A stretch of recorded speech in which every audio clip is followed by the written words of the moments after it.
And you report the Supreme Court judgment in the Moore case, where the judges, I think, were split.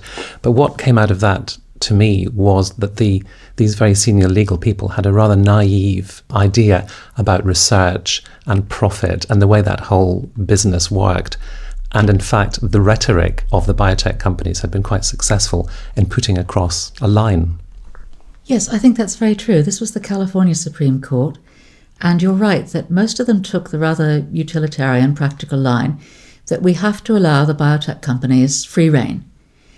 And that will indirectly benefit us all in the long run, because if they have enough profits to invest, then they will discover cures. Now, that is a very naive view, but we heard it even last year when we were having the Human Fertilization and Embryology Act debates.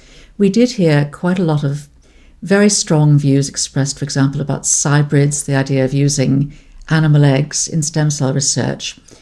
And the idea was, well, we shouldn't regulate this because we should just let the scientists do what they do best, unimpeded, and they will eventually find cures that will benefit all of us. So it's wrong for us to stick our noses in. There are a couple of problems with this. First of all, other countries don't take this view to anything like the extent we do. We are really sort of notorious in Europe.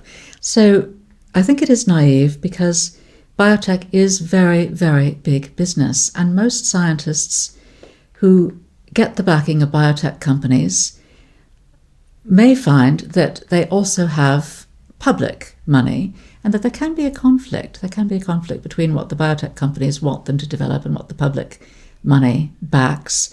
Most discoveries are, for example, the human genome. That was entirely funded, almost entirely funded by public money, and yet you get private companies coming in and staking private patents on particular genes.